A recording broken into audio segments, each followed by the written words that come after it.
Dear brothers and sisters, thank you for joining us. And we want to share some updates from the Ukrainian Union, from our territory. And first of all, we would like to congratulate you and say Merry Christmas, Happy New Year.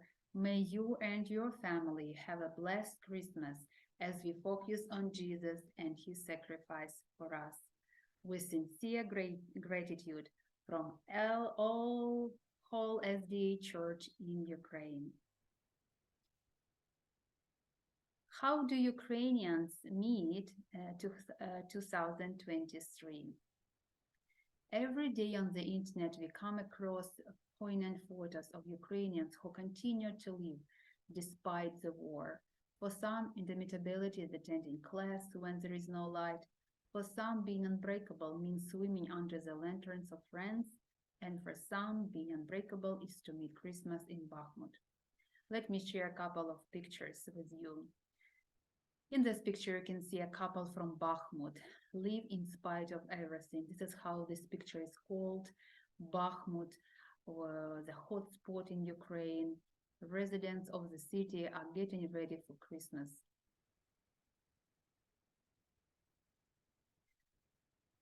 This is a picture of a little girl named Varvara. So that little Varvara could study, her mother lights several candles because of power outages across Ukraine. And you can see other kids working hard on their subjects with candles, where they are using their flashlights, their phones. And here you can see a swimming competition, and students are shining their flashlights to help conducting a swimming competition.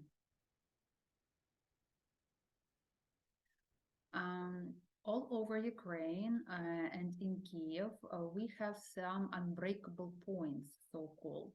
These are special places where people can charge their mobile phones, they can find some food, all necessary things, medication, and some support.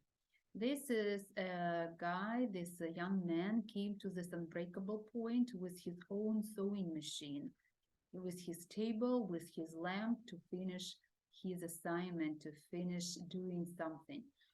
So this is how people survive and try to finish their job. This picture came from Kherson. Despite the Russian shelling of Kherson, Vadim Chorny continues to paint. Here is also a heart-wrenching picture of a boy who attends online classes during a blackout on the floor of one of the stores in Kiev, where he can charge, he can have a Wi-Fi connection with his class, and you can see he has his headphones on and he's working with his class online because at home there is no light. 2022 has been a hard year, and these are some pictures after the shell, and this is a pregnant woman. These are our kids who are copying Ukrainian soldiers.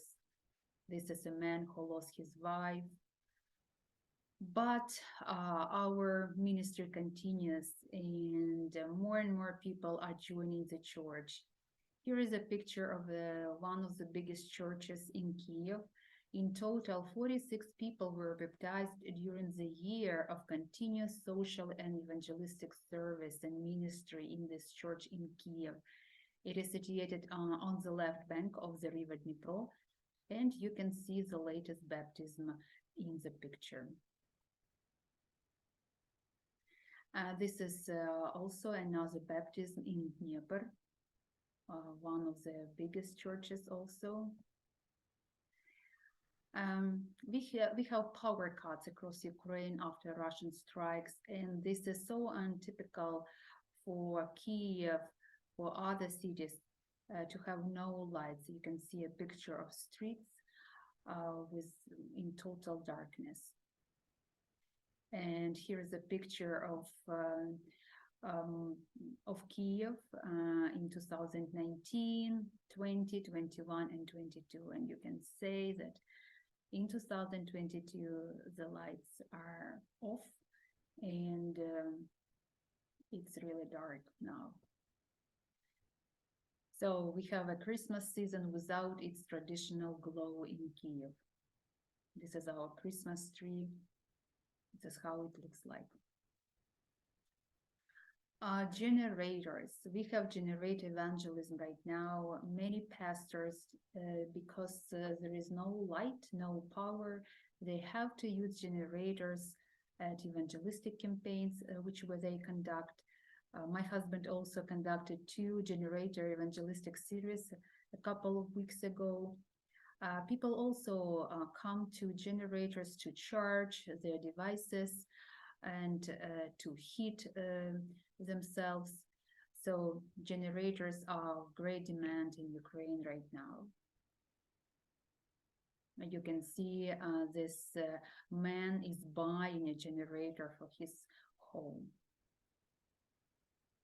And this is also a point of a portable generator, and this old lady is sitting and waiting when her phone will be charged. In the deoccupied village David Breed in the Kherson region, our Ukrainian soldiers found a globe on which the Russians burned a map of Ukraine. They think there is no such a country as Ukraine, and they want to get rid of it. As I mentioned earlier, these points of invincibility have started operation. Their main purpose is to become an island of safety, stability, warmth, and unity in the event of an emergency power outage for more than 24 hours. So we have them all over Kiev and all over Ukraine as well. These locations of safety and humanitarian shelter will operate around the clock and free of charge in the format of temporary stay. We are reminding that the points of invincibility provide heat, water, lighting, mobile communication, internet, power for mobile devices, places for rest, first aid kits, basic supplies for mothers and children. And a couple of testimonies from our pastors. The village of Nova Hrebля was under Russians, and 2 Russian soldiers came to one of the houses. They saw a woman with her husband and a son, and one of the soldiers told her that she had too many men, and she has to choose whom to leave and whom to kill. Well, this lady was shocked. She started praying.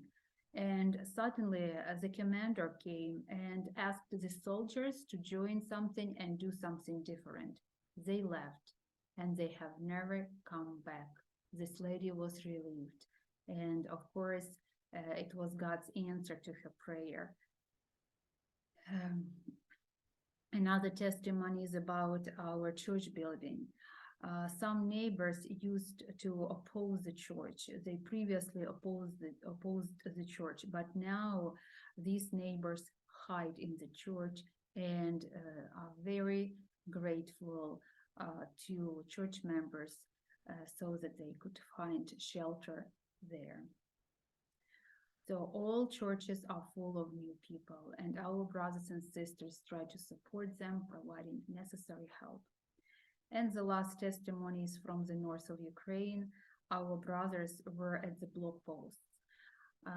They didn't have any weapons, only flashlights. All of a sudden, they saw 3 military vehicles which were coming towards them. Our brothers started shining on them with flashlights. Russians got so frightened that even though they were fully armed, they got all in one truck and left too. So they all ran away. Our brothers, praise the Lord for such salvation. Praise the Lord for these miracles that He has already done in Ukraine and continues doing on our territory. And thank you, dear brothers and sisters, for your support, for your help and your prayers. Keep praying about us. And we want to thank you from the bottom of our heart for everything you've already done for us. May the Lord bless you in this Christmas season and your families.